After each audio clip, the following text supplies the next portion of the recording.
Hi hello. ನೋಡಿ Nifty ಚಾರ್ಟ್‌ನ ಗಮನಿಸಿ.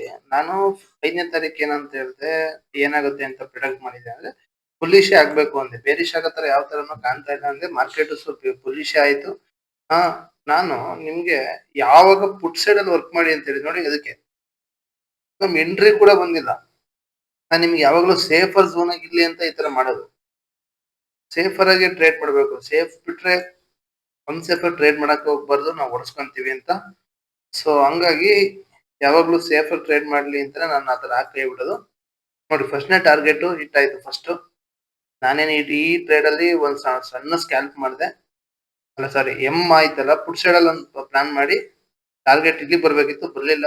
ಸೊ ಒಂದು ಸ್ಕ್ಯಾಲ್ಪ್ ಮಾಡಿ ಯಾವಾಗ ಆಯ್ತು ಎಕ್ಸಿಟ್ ಮಾಡಿದೆ. ಜಾಸ್ತಿ ಏನ್ ಪ್ರಾಫಿಟ್ ಆಗಲಿಲ್ಲ ಅಂತಾನು ಹೇಳಿದೀನಿ. ಇಲ್ಲಿ ನೋಡಿ ದೊಡ್ಡದು ನಾನು ಹೇಳ್ದೆ ಇದನ್ನ ಬ್ರೇಕ್ಔಟ್ ಕೊಡ್ಬೇಕು ಮಾರ್ಕೆಟ್ ಅಂತ. ಇಲ್ಲಿ ಒಂದ ಇದು ಮೊನ್ನೆ ರೇಟ್ ಕಟ್ ಆಫ್ ಇಂದ ಒಂದು ಮೀಟಿಂಗ್ ಇತ್ತು. ಸೊ ಮೀಟಿಂಗ್ ಕಟ್ ಆಫ್ ಆದ ತಕ್ಷಣ ಅದು ರಿಸಲ್ಟ್ ಬಂದ ತಕ್ಷಣ ಮಾರ್ಕೆಟ್ ಬುಲಿಶ್ ಆಯ್ತು. ಹೆಂಗ್ ಹೋಗಿದ್ನೋ ಹಂಗೆ ಬಂದ. ಓಕೆನಾ? ಆಮೇಲೆ ನೋಡಿ ಯಾಕೆ ಬಂದ ಅಂದ್ರೆ ಇಲ್ಲೆಲ್ಲೆಲ್ಲೋ ಎಂಟ್ರಿ ಮಾಡಿದ್ರು ಅದೆಲ್ಲ ಎಸ್.ಎಲ್ ಗಳನ್ನ ಹಿಟ್ ಮಾಡಿ ವಾಪಸ್ಸು ಹೋಯ್ತು. ಅವಾಗ ನೀವು ನೋಡಿ ಇಲ್ಲಿ ಯಾವುದೇ ತರದ ಒಂದು ಗ್ರೀನ್ ಕ್ಯಾಂಡಲ್ ಆಗಲಿ ಯಾವುದೇ ತರದ ಕ್ಯಾಂಡಲ್ ಕ್ಲೋಸಿಂಗ್ ಕೊಟ್ಟಿಲ್ಲ 5 ಮಿನಿಟ್ ಅಲ್ಲಿ. ಅಬ್ಸರ್ವ್ ಮಾಡಿ ನೋಡಿ ಬೇಕಾದ್ರೆ. ನೋಡಿ ಯಾವುದೇ ತರದ 5 ಮಿನಿಟ್ ಅಲ್ಲಿ ಕ್ಲೋಸಿಂಗ್ ಕೊಟ್ಟಿಲ್ಲ. ಸೊ ಹಂಗಾಗಿ ನೀವು ಎಂಟ್ರಿ ಮಾಡಿರಲ್ಲ ಅಂತ ನಾನು ಅನ್ಕೊಂತೀನಿ. ಓಕೆನಾ? ನೆಕ್ಸ್ಟ್ ಕ್ಯಾಂಡಲ್ ನೀವು ಎಂಟ್ರಿ ಮಾಡಿದ್ರುನು ಒಳ್ಳೆ ನಾನು ಇಲ್ಲಿ ಹೇಳಿದ್ದೀನಿ ಮೊನ್ನೆ ವಿಡಿಯೋದಲ್ಲಿ. ಇಲ್ಲಿಗೆ ಬಂದಾಗ ನಿಮ್ ಎಸ್.ಎಲ್ ನ ತಗೊಂಬಂದು ಕಾಸ್ಟಿಗ್ ಇಡೋದು, ಎಸ್.ಎಲ್ ಟ್ರಯಲ್ ಮಾಡೋದು ಮಾಡಿ ಅಂತ. ಯಾಕಂದ್ರೆ ಇದೊಂದು ಸ್ಟ್ರಾಂಗ್ ಸಪೋರ್ಟ್ ಝೋನ್ ಆಗುತ್ತೆ. ನೋಡಿ ಇಲ್ಲಿಂದಾನೆ ಫುಲ್ ಬ್ಯಾಕ್ ಆದ್ರೂ ಆಗ್ಬೋದು ಅಂತ ಹೇಳಿದೆ. ಸೊ ಮಾರ್ಕೆಟ್ ಹಿಂಗ್ ಮತ್ತೆ ರಿವರ್ಸ್ ಆಗಿ ಇಲ್ಲೇನೋ ಒಂದು ಹ್ಯಾಮರ್ ಮಾಡ್ಕೊಂಡು ಮತ್ತೆ ಅದೇ ಜಾಗಕ್ಕೆ ಹೋಗಿದೆ. ನಾಳೆ ಏನಾಗುತ್ತೆ ಅಂತ ಒಂದು ಪ್ರೆಡಿಕ್ಟ್ ಮಾಡೋಣ. ಯಾರು ನೋಡಿದ್ರಲ್ಲ ನೀವು ಅಲ್ಲಿ ಯಾವ ತರ ಇವತ್ತು ವರ್ಕ್ ಆಯ್ತು ಅಂತ. ಸೊ ನೋಡಿ ನಾನೊಂದು ರೆಕ್ಟಾಂಗಲ್ ಬಾಕ್ಸ್ ಹಾಕಿದ್ದೀನಿ. ನಿನ್ನೆ ವಿಡಿಯೋದಲ್ಲಿ ನೀವು ಅಬ್ಸರ್ವ್ ಮಾಡಿರ್ತೀರಾ. ಈ ರೆಕ್ಟಾಂಗಲ್ ಬಾಕ್ಸ್ ನ ಬಿಟ್ಟು ಮಾರ್ಕೆಟ್ ಅಲ್ಲಿ ಯಾವುದೇ ತರದ ಮೂವ್ಮೆಂಟ್ ಆಗಿಲ್ಲ. ನಾನಂದೆ ಇದ್ರೊಳಗಡೆ ಎಂಟ್ರಿ ಕೊಟ್ರೆ ಇದು ಈ ಲೆವೆಲ್ ಟಚ್ ಆಗೇ ಆಗುತ್ತೆ ಅಂತ. ಕರೆಕ್ಟ್ ಆಗಿ ವಿಡಿಯೋ ನೋಡ್ಕೊಂಡ್ ಬನ್ನಿ ಅಂದಿದ್ದೀನಿ ಹೇಳಿದೀನಿ. ನೋಡಿ ಇವಾಗ ಮಾರ್ಕೆಟ್ ಫ್ಯೂಸರ್ ಟಾಪ್ ಮಾಡಿದೆ 4 ಅವರ್ಸ್ ಅಲ್ಲಿ. ಇಲ್ಲಿಂದ ಫ್ಯೂಸರ್ ಟಾಪ್ ಆಯ್ತು ಕ್ಲೋಸ್ ಆಯ್ತು. ನಾಳೆ ಓಪನ್ ಆಗೋ ಕ್ಯಾಂಡಲ್ ಏನಾದ್ರು ಇದ್ರ ಹಿಂಗ್ ಕೆಳಗಡೆ ಕ್ಲೋಸ್ ಆಯ್ತು ಅಂದ್ರೆ ಬೇರೆ ಸ್ಟೇಟ್ ನ ನೋಡ್ಬೇಕಾಗತ್ತೆ. ಡೇ ಕ್ಯಾಂಡಲ್ ನೋಡಿ ಯಾವ ತರ ಇದೆ ಅಂತ. ಒಂದೇ ಕ್ಯಾಂಡಲ್ ಹೋಗಿದೆ ನಿನ್ನೆ. ಅಂದ್ರೆ ಆಕ್ಚುಲಿ ಸಪೋರ್ಟ್ ತಗೊಂಡ್ ಹೋಗಿದ್ರೆ ಬ್ರೇಕ್ ಮಾಡ್ತಾ ಇದೆ ಈ ಸತಿ ಇದನ್ನ. ಮತ್ತೆ ಬ್ರೇಕ್ ಮಾಡೋ ಚಾನ್ಸಸ್ ತುಂಬಾನೇ ಕಡಿಮೆ. ಮತ್ತೆ ಬಂದು ಸಪೋರ್ಟ್ ಟಚ್ ಆಗಿ ಹೋಗ್ಬೋದು ಅಂತ ನನ್ನ ಅನಿಸಿಕೆ. ಯಾಕೆ ಅಂದ್ರೆ 4 ಅವರ್ ಅಲ್ಲಿ ಕ್ಯಾಂಡಲ್ ನ ಗಮನಿಸ್ತಾ ಇದ್ರೆ ನಾವು ಆ ರೆಕ್ಟಾಂಗಲ್ ಬಾಕ್ಸ್ ನ ಬಿಟ್ಟು ಮಾರ್ಕೆಟ್ ಯಾವುದೇ ತರದ ಮೂವ್ಮೆಂಟ್ ಕೊಟ್ಟಿಲ್ಲ. ನಾಳೆ ಏನಾದ್ರು ಇದ್ರ ಕೆಳಗಡೆ ಒಂದು ಸಣ್ಣ ಕ್ಯಾಂಡಲ್ ಕ್ರಿಯೇಟ್ ಆಯ್ತು ಅಂದ್ರೆ ಬೇರಿಶ್ ಆಗ್ಬಿಡುತ್ತೆ. ಸೊ ನೋಡೋಣ ನಾಳೆ ಏನೇನ್ ಆಗ್ಬೋದು ಅಂತ.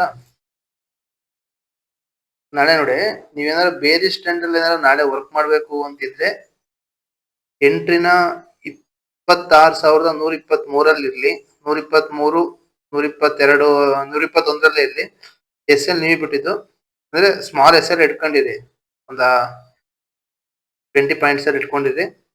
ಅಂದ್ರೆ ಒಂದೇ ಕ್ಯಾಂಡಲ್ ಹೋಗ್ಬೇಕಾದ್ರೆ ಒನ್ ಮಿನಿಟ್ ಕ್ಯಾಂಡಲ್ ಹೋಗ್ಬೇಕಾದ್ರೆ ಎಂಟ್ರಿ ಮಾಡಬೇಡಿ. ಒಂದ್ ಕ್ಯಾಂಡಲ್ ಬೇಕಾದ್ರೆ ವಾಪಸ್ ಬಂದು ಕ್ಲೋಸ್ ಆಗಿ ಕೊಡ್ಲಿ ಎಂಟ್ರಿ ಮಾಡಿ. ಸೊ ಟಾರ್ಗೆಟ್ ಬಂದ್ಬಿಟ್ಟು ನಿಮ್ದು ಇಲ್ಲೇ ಇದೆ ನೋಡಿ 26,054 ಟಾರ್ಗೆಟ್.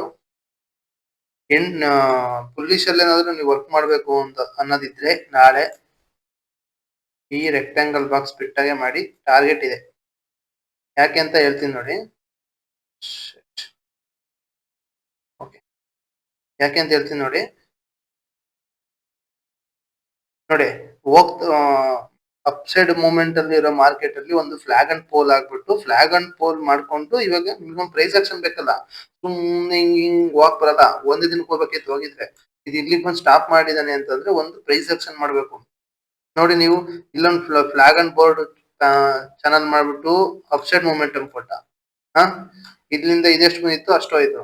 ಈ ಫ್ಲಾಗ್ ಅಂಡ್ ಇವಾಗ ಏನ್ ಮಾಡಿದಾನೆ ಬೇಕಾದ್ರೆ ಚೆಕ್ ಮಾಡ್ಕೊಂಡು ನೋಡಿ. ಇಲ್ಲಿಂದ ಇಲ್ಲಿಗೆ ಎಷ್ಟಿದೆ ಅಷ್ಟೇ ಹೋಗಿ ನೀವು ಅಷ್ಟು ಸ್ಟಾಪ್ ಮಾಡಿರೋದು ಇದರಿಂದ ಹ್ಯಾಮರ್ ಮಾಡ್ಕೊಂಡ್ಬಿಟ್ಟು ಬುಲ್ಲಿಶ್ ಮಾಡಿ ಇದೇ ಕ್ಯಾಂಡಲ್ ಹೋಗ್ಬಿಟ್ಟು ರೆಕ್ಟಾಂಗಲ್ ಬಾಕ್ಸ್ ಒಳಗಡೆ ಸ್ಟಾಪ್ ಆಗಿದ್ದಾನೆ. ಇವಾಗ ಫ್ಲಾಗ್ ಅಂಡ್ ಪೋಲ್ ಟಾರ್ಗೆಟ್ ಹೋಗ್ಬೇಕು. ಫ್ಲಾಗ್ ಅಂಡ್ ಪೋಲ್ ಟಾರ್ಗೆಟ್ ಇದೆ. ಸೊ ಅದಕ್ಕೆ ನಿಮ್ ಎಂಟ್ರಿ ಯಾವಾಗ್ಲೂ ಒಂದ್ ಸ್ವಲ್ಪ ಬಿಟ್ಟಾಗ್ಲೇ ಇರ್ಲಿ, ನೋ ಪ್ರಾಬ್ಲಮ್. 26,200 ಎಂಟ್ರಿ ಮಾಡಿ. ಟಾರ್ಗೆಟ್ ನ ನೀವು 26,227 ಒಂದ್ ಸ್ವಲ್ಪ ಇನ್ನು ಕೆಳಗಡೆ ಇಲ್ಲಿ 226 225 ಎಕ್ಸಿಟ್ ಮಾಡಿ. ಎಸ್ ಎಲ್ ರೆಕ್ಟಾಂಗಲ್ ಬಾಕ್ಸ್ ಇಟ್ಕೊಳ್ಳಿ ಸಾಕು, ಅದಕ್ಕಿಂತ ಜಾಸ್ತಿ ಬೇಡ. ಯಾಕಂದ್ರೆ ಇದು ಮೇಲ್ಗಡೆ ಹೋದಾಗ ಎಂಟ್ರಿ ಮಾಡಿರ್ತೀರ ಅಂದ್ರೆ ಹೋಗ್ಬೇಕು ಅವನು ಹೋಗ್ತಾನೆ. ಓಕೆನಾ? ಬುಲ್ಲಿಶ್ ಹೋಗ್ಬೇಕಾದ್ರೆ ಒಂದೇ ಕ್ಯಾಂಡಲ್ ಹೋದ್ರೆ ಹೋಗ್ಲಿ, ತಲೆನೋವಿಲ್ಲ. ಓಕೆನಾ? ನಿಮ್ಗೆ ಆಕ್ಚುಲಿ ಅದು ಅಲ್ಲಿಗೆ ಹೋಗ್ಲೇಬೇಕು. ಅದಕ್ಕೆ ನೋಡಿ ಎಷ್ಟು ಸತಿ ಸಪೋರ್ಟ್ ತಗೊಂಡ್ ಹೋಗಿದ್ದಾನೆ, ಬ್ರೇಕ್ಔಟ್ ಕೊಟ್ಟಿದ್ದಾನೆ. ಎಷ್ಟು ಸತಿ ಸಪೋರ್ಟ್ ತಗೊಂಡಿರೋದ್ರಲ್ಲಿ ಬ್ರೇಕ್ಔಟ್ ಕೊಟ್ಟಾಗ ನೀವು ಕಣ್ಣು ಮುಚ್ಕೊಂಡು ಎಂಟ್ರಿ ಮಾಡ್ಬೋದು. ಅಂತ ಏನ್ ನಿಮಗೆ ಪ್ರಾಬ್ಲಮ್ ಮಾಡಲ್ಲ. ಮತ್ತೆ ಇನ್ನೂ ಒಂದು ನಿಮಗೆ ಇಂಟ್ರೆಸ್ಟಿಂಗ್ ಮ್ಯಾಟ್ರು ಹೇಳ್ತೀನಿ, ಒಂದು ನಿಮಿಷ. ಈಗ ನೋಡಿ ಬಿ ಟಿ ಸಿ ಏನಾಗ್ತಿದೆ, ಬಿ ಟಿ ಸಿ ಇದೇ ಜಾಗದಲ್ಲಿ ರಿಜೆಕ್ಷನ್ ಆಗ್ತಾ ಇದೆ. ಬಿ ಟಿ ಸಿ ಏನಾದ್ರು ಈ ಲೈನ್ ನ ಬ್ರೇಕ್ಔಟ್ ಕೊಟ್ರೆ ರೆಕ್ಟಾಂಗಲ್ ಬಾಕ್ಸ್ ಒಳಗಡೆ ಎಂಟ್ರಿ ಆಗಿ ಮತ್ತೆ ವಾಪಸ್ ಹೋಗ್ಬೇಕು. ಇದನ್ನ ಕ್ಲೋಸ್ ಆಗಲ್ಲ, ಅವಾಗ ಬಿಡಲ್ಲ ಅಂತಾನೆ ಹೇಳ್ತಾ ಇದೀನಿ. ಇದನ್ನ ಕೆಳಗಡೆ ಬೇರಿಶ್ ಆಗಿ ಬಿಡಲ್ಲ, ರೆಕ್ಟಾಂಗಲ್ ಬಾಕ್ಸ್ ಬಿಡಕ್ಕಾಗಲ್ಲ. ಬಿಡೋದಕ್ಕೆ ಇನ್ವೆಸ್ಟ್ಮೆಂಟರ್ಸ್ ಬಿಡಲ್ಲ, ಯಾಕಂದ್ರೆ ಹೋಗಿ ಫುಲ್ ಬೇರಿಶ್ ಆಗ್ಬಿಡುತ್ತೆ. ಗೋಲ್ಡ್ ಏನಾಗಿದೆ, ಗೋಲ್ಡ್ ಸೇಮ್ ಅದೇ ಜಾಗದಲ್ಲಿ ಕನ್ಸಲ್ಟೆಂಟ್ ಆಗ್ತಿದೆ. ನಾನು ರೆಕ್ಟಾಂಗಲ್ ಬಾಕ್ಸ್ ಏನ್ ಹಾಕಿದೀನಿ ಆ ಬಾಕ್ಸ್ ಒಳಗಡೆ ಕನ್ಸಲ್ಟೆಂಟ್ ಆಗ್ತಿದೆ. ಇಲ್ಲಿಂದ ಬುಲ್ಲಿಶ್ ಆದ್ರೆ ಬುಲ್ಲಿಶ್ ಆಗ್ಬಿಡ್ತಾನೆ, ಹೇಳ್ತಾ ಇದೀನಿ, ಕರೆಕ್ಟಾಗಿ ಕೇಳಿಸ್ಕೊಟ್ರಿ. ಗೋಲ್ಡ್ ಪರ್ಚೇಸ್ ಮಾಡೋರು ಮಾಡ್ಕೊಂಬಿಡಿ, ಎಂತದ್ದು ಪ್ರಾಬ್ಲಮ್ ಆಗಲ್ಲ ಅಂತ ಹೇಳ್ತಾ ಇದೀನಿ. ಇಲ್ಲಿಂದ ಬುಲ್ಲಿಶ್ ಆದ್ರೆ ಕನ್ಸಲ್ಟೆಂಟ್ ಶೂಟ್, ಒಂದ್ಸತಿ ಶೂಟ್ ಆದ್ರೆ ಈ ಹೈನ ಬ್ರೇಕ್ ಮಾಡ್ಕೊಂಡು ಇಟ್ಟಿಗೆ ನಿಂತ್ಕೊಂತಾನೆ 4 ಸಾವಿರಕ್ಕೆ. ಗೋಲ್ಡ್ ಮತ್ ಬೈ ಮಾಡಕ್ಕಾಗಲ್ಲ. ಓಕೆನಾ? ಇಲ್ಲ ಒಂದು ಅಬ್ಸರ್ವ್ ಮಾಡಿ, ನಾನು ಯಾವಾಗ್ಲೂ ಹೇಳ್ತಾ ಇರ್ತೀನಿ ನಿಮಗೆ, ಸೆಲ್ಲರ್ಸ್ ದುಡ್ಡು ಮಾಡ್ತಾರೆ, ಸೆಲ್ಲರ್ಸ್ ದುಡ್ಡು ಮಾಡೋದು ಜಾಸ್ತಿ ಅಂತ. ಏನಕ್ಕೆ ಅಂತ ಥಿಂಕ್ ಮಾಡಿ.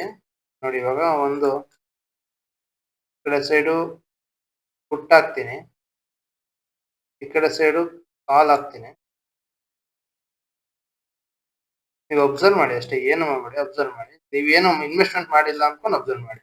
ನೋಡಿ ಈ ಪ್ರೀಮಿಯಂ ನೋಡಿ, ಅವನು ಸೆಲ್ಲರ್ ಇದ್ದವನು 296 ಸೆಲ್ ಮಾಡಿ ಕುತ್ಕೊಂಡಿದ್ರು ಇಲ್ಲಿಗೆ ಬಂದ.